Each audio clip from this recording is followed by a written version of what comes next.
அஸ்ஸலாமு அலைக்கும். Hello everyone, I'm nikah from nikah special. புன்னகை பூக்கள் மலரட்டும்.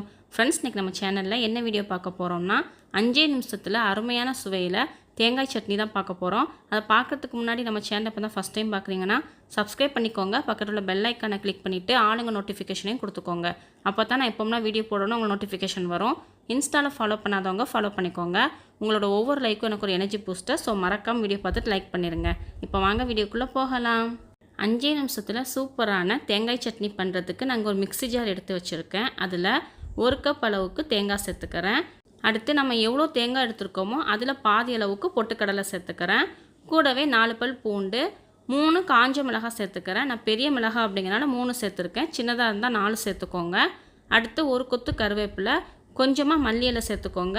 இது வந்து நல்ல ஒரு ஃப்ளேவர் கொடுக்கும். ஸோ கண்டிப்பாக மல்லி இலையும் கருவேப்பிலையும் சேர்த்துக்கோங்க. அப்புறம் 1 டீஸ்பூன் உப்பு சேர்த்துருக்கேன். இப்போ இது எல்லாத்தையும் அரைச்சிட்டு வர்றதுக்கு தண்ணி சேர்த்துக்கிறேன். நீங்கள் வந்து இந்த சட்னி பார்த்தீங்கன்னா ரொம்ப மையாக அரைச்சிடக்கூடாது, கொஞ்சம் கொரகொரப்பாக இருக்க மாதிரி தான் அரைக்கணும். அப்போ தான் டேஸ்ட்டும் அந்த ஃப்ளேவரும் சூப்பராக இருக்கும். இப்போ நான் காட்டியிருக்கேன்ல வீடியோவில் இந்த மாதிரி கொஞ்சம் கொரகொரப்பாக இருக்கிற மாதிரியே அரைச்சி எடுத்துக்கோங்க. இப்போ இதை வந்து வேறு பாத்திரத்துக்கு வந்து நம்ம மாற்றிடலாம்.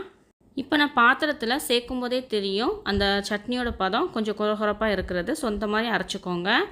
அடுத்து மிக்ஸி ஜாரில் 1 டம்ளர் அளவுக்கு தண்ணி சேர்த்து அலசியில் சேர்த்துக்கலாம். இந்த சட்னியை பொறுத்த வரைக்கும் ரொம்ப கெட்டியாகவும் இருக்கக்கூடாது, ரொம்ப தண்ணியாகவும் இருக்கக்கூடாது, மீடியமாக இருந்தால் தான் நல்லாயிருக்கும் இட்லி தோசை கூட சாப்பிட்றதுக்கு. இப்போ நான் கலந்து விடும்போதே உங்களுக்கு தெரியும் ரொம்ப கெட்டியாகவும் இல்லை, ரொம்ப தண்ணியாகவும் இல்லை, மீடியமாக தான் இருக்குது. அதே மாதிரி நம்ம மல்லி இலை கருவேப்பிலையெல்லாம் சேர்த்து அரைச்சிருக்கனால அதனோட வாசனை பார்த்திங்கன்னா சூப்பராக இருக்குது. நான் இப்போ உங்களுக்கு கிட்ட எடுத்து காட்டுறேன் பாருங்கள் சட்னியோட பதம் வந்து எந்த மாதிரி இருக்குது அப்படின்னு சொல்லிட்டு. ஓகே ஃப்ரெண்ட்ஸ், இப்போ இதில் எப்போதும் போல் நம்ம தாளித்து கொட்டிக்கலாம். அதே மாதிரி இந்த ஸ்டேஜில் உப்பும் செக் பண்ணி பார்த்துக்கோங்க. இப்போ நான் தாளித்து எடுத்துகிட்டு வந்துட்டேன். 1 ஸ்பூன் எண்ணெயில் 1/2 டீஸ்பூன் கடுகு, 1/2 டீஸ்பூன் உளுந்தம்பருப்பு, 2 கொத்து கருவேப்பிலை, 3 காஞ்ச மிளகாய் சேர்த்துருக்கேன். இதில் இன்னொரு பொருளும் சேர்த்துருக்கேன். அது என்னென்னு சொல்லி பார்த்தீங்கன்னா 1/2 டீஸ்பூன் சீரகம் சேர்த்துருக்கேன். கண்டிப்பாக சீரகம் சேர்த்துக்கோங்க. சீரகம் சேர்த்து தாளித்து கொட்டும்போது நல்ல வாசனையாகவும் இருக்கும், நல்ல டேஸ்ட்டாகவும் இருக்கும். இப்போ வீடே பார்த்தீங்கன்னா நல்ல கமகமன் வாசனையோட சூப்பராக இருக்குது. ஸோ கண்டிப்பாக சீரகம் சேர்த்துக்கோங்க. அவ்வளோதான் ஃப்ரெண்ட்ஸ், 5 நிமிஷத்தில் அருமையான சுவையில் நல்ல கமகமன் வாசனையோடு தேங்காய் சட்னி வந்து ரெடி ஆகிடுச்சு. கண்டிப்பாக நீங்களும் ட்ரை பண்ணி பாருங்கள். இது வந்து இட்லி தோசை சப்பாத்தி கூட மட்டும் இல்லாமல் சூடான சாப்பாட்டில் நல்லா பிசைஞ்சு சாப்பிட்றதுக்கும் செம்மையாக இருக்கும். கண்டிப்பாக ட்ரை பண்ணி பாருங்கள். இந்த சட்னி ரெசிபி வந்து இந்த கலர் பார்க்கும்போதே தெரியும் எவ்வளோ சூப்பராக இருக்குன்னு. ஏன்னா நம்ம வந்து காஞ்ச மிளகாய் ரெட் சில்லி சேர்த்துருக்கோம்ல, அதனால் அந்த கலர் வந்து பார்க்கறதுக்கே சூப்பராக இருக்குது. அதே மாதிரி இதில் முக்கியமாக நீங்கள் சேர்க்க வேண்டியது மல்லி இலை கருவேப்பிலை, அடுத்து தாளிக்கும் போது வந்து சீரகம். ஸோ கண்டிப்பாக இதை சேர்த்து தான் நீங்கள் இந்த சட்னி செய்யணும். அப்போ தான் டேஸ்ட்டு சூப்பராக இருக்கும்.